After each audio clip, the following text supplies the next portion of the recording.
Seorang penuh nafsu tak pernah sabar, dan orang yang tidak sabar tak pernah mengenal kasih.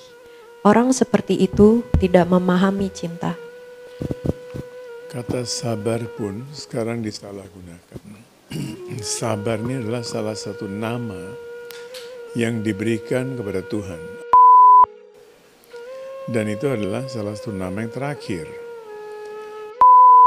Sebagaimana saya tulis dalam buku 99 nama, adalah nama-nama pertama yang paling dekat dengan kata itu sendiri.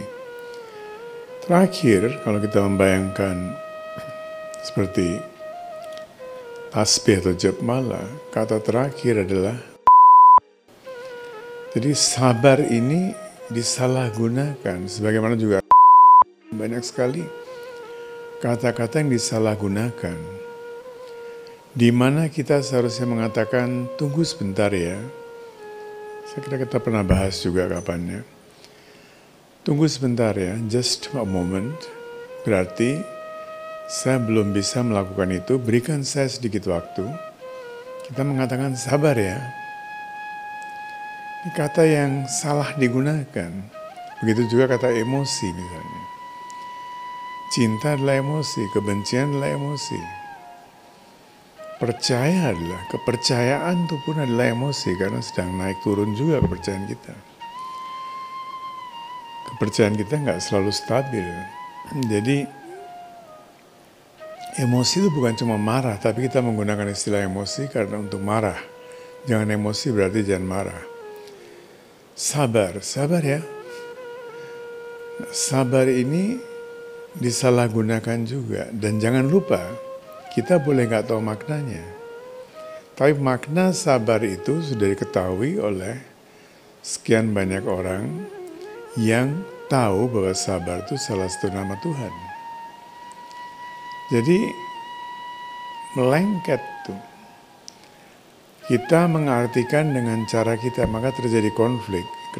Konflik yang terjadi dalam diri kita adalah karena kata-kata. Bayangkan kalau kata-kata kita terbatas, kita nggak akan berantem, tidak terjadi konflik. Di United Nations ada yang pernah memberikan presentasi The Art of Listening. Seni untuk mendengar. Kita mendengar apa, persepsi kita apa, dan kemudian kita menciptakan konflik dalam diri kita, dan kita memproyeksikan konflik itu di luar diri. Nah, ini adalah kesalahan yang sering kita lakukan. Kalau kita membaca message tadi, kalau tidak ada sabar, tidak ada cinta. Tidak ada sabar, tidak ada rahman, tidak ada rahim. Semuanya ini satu kesatuan. Tentu kita tidak bicara dari sudut pandang agama ya. Saya melihat bahwa kitab-kitab suci kita itu adalah milik seluruh umat manusia. Kita nggak boleh mengatakan, oh ini milik umat tertentu, ini milik umat lain ya. Kita patut menghormati semua kitab suci dan mengambil hal-hal yang relevan dan kemudian kita mengikuti itu. Banyak hal dalam